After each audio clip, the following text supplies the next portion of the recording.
ee chukwu na mkpa na ya ekene ezumezu mma ya ekene mmụọ okwu kene mmụọ nta kene ichie ekwu kene ichie nta ọ bụ n'ụbọchị taa ka anyị na-ekpere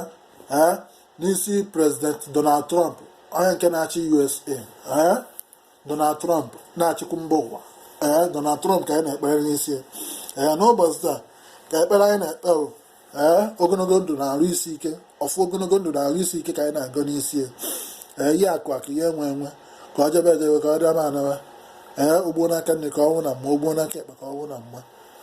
na ọ ya dịrị ya na mma na eke dịrị ya mma na oye dịrị ya mma na ahụ dịrị ya na mma na nkwọ na chukwu ya esi n'aka ya wee na-eweta udo na mba ụwa niile gbaa gburugburu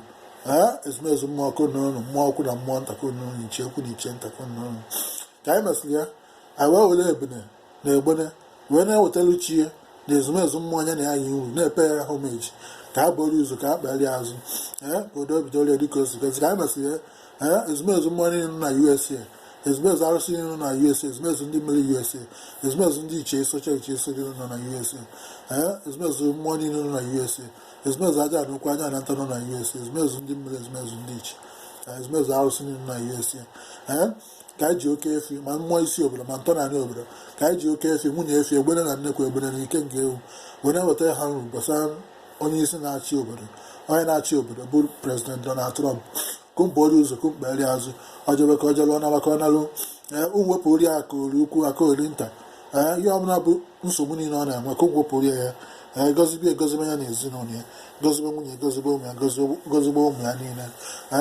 ezumezu mmụọ ọkụ na ụlọ mmụọ ọkụ na mmụọ ntakụ na ụlọ iche ekwu na iche ntakụ na ụlọ wana anya okwu n'ugbo ezumezu mmụọ niile ya na anyị emechanụ ka chukwu si n'aka ya wee nyerukwo n'anya bụ ụmụ Biafra aka nyere anyị bụ ụmụ Igbo Biafra aka ka anyị wee nwere onwe anyị ọkwụ na ayọ ka anyị na-ayọ aka ile ọ niile ọkwanye ahụ dibịa ayọ ka anyị na-aya ka o metụ ya aka n'obi otu o si cheta mba ụwa niile gbaa gburugburu otu o si wee cheta ndị Israel wee mee Jerusalem capital of Israel ofu mbọchị kịta asị na edikle ya Biafra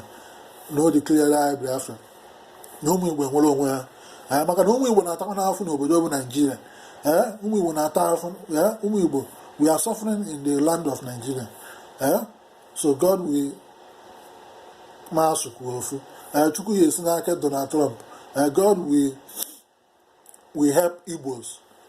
Igbo Biafran the Biafrans from Donald Trump God will bring help from Donald Trump na ya ka nne n'ụbọchị taa chukwu ya esi n'aka Donald Trump wee wetara anyị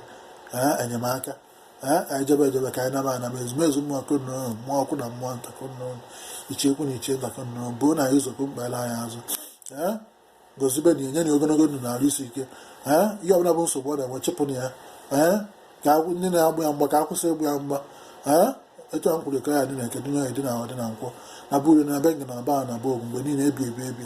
na chukwu okike abịa ma ise oke ọmụnwa bụ Ezemmuo esi Los Angeles California USA ewetara nwunye akpara wee na-asị na ọ dịgo prezident Donald Trump na mma ogologo ndụ na arụ isi ike ise